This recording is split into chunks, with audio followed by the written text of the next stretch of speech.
Welcome back. Let's find out if we've got anything wrong so far. For that, we go to TV's Andy Levy. So, Andy, did you get a lot of guff growing up with a funny name like Andy?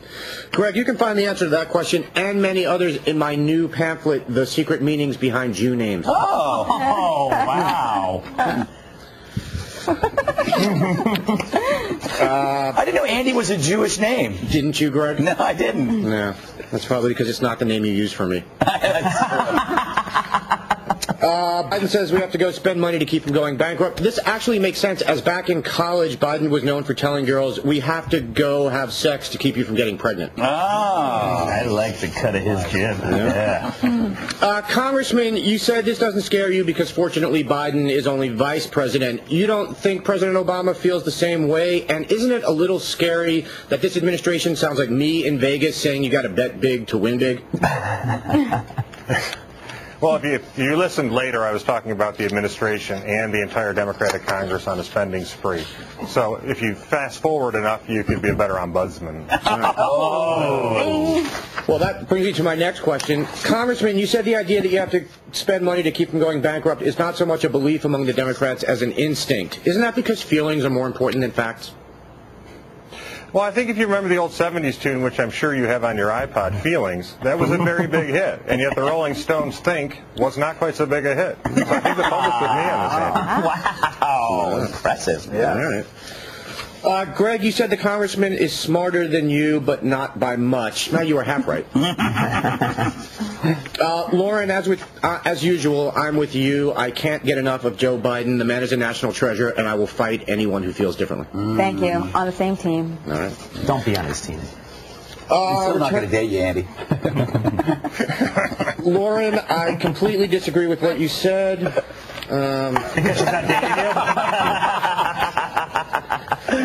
Return of the yo-yo. Greg, you said, quote, as Americans seek a more inexpensive plaything, yo-yo maker Duncan rakes in huge profits, fueling the notorious drug and booze-filled partying of its hard-charging execs and sales associates who in these grim economic times have single-handedly resuscitated the swinger resort and the crack cocaine industry.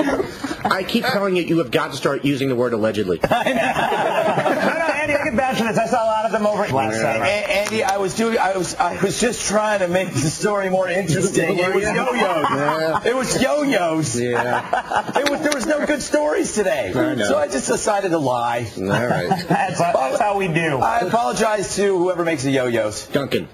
Yes. They make great donuts, too. They do, right? Mm-hmm. Chris, you said the return of the yo-yo is depressing. Isn't the most depressing thing that the yo-yos are now made of high-tech materials and records are being shattered left and right? Isn't it exactly what happened with tennis, where the oversized rackets with their graphite and their carbon fibers took all the skill out of the game and made it boring, or is that just me? No, I agree with you. The difference is, though, yo-yos are now made of space-age materials that cut people in the face and destroy kneecaps, which is taking it completely to a different level. Dude, it's extreme. Names. Bad names. Congressman, you claim that you had no input into being named Thaddeus, that you were just lying there. Isn't that a lot like Obama blaming everything on Bush? At some point, you got to take responsibility, man.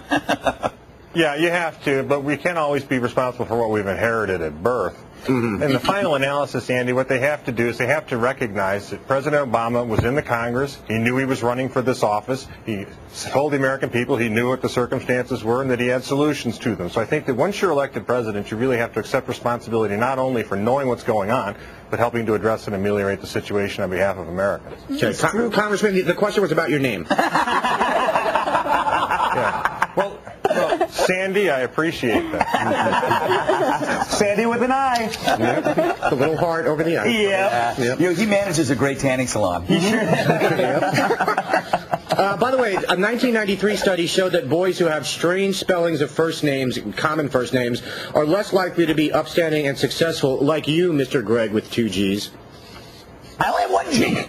Well, you should have 2. No, it's I have 2 G's, G-R-E-G. Exactly. But if I lose one of those, it's either Gra or Reg. Right. You actually look like a Gra. Yeah, I do, don't I? You know, there was one year, I think in 7th or 8th grade, that I decided to spell it with 2 G's.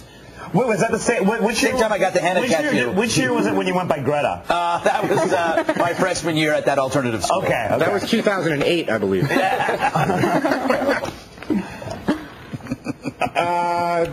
I was just told to toss it back. All right. I had so much good stuff left, too. Sorry about that, Andy. It's easy for me to say that now because I don't have to say it. Yeah, there you go. Save it for next week. You got it, boss. All right.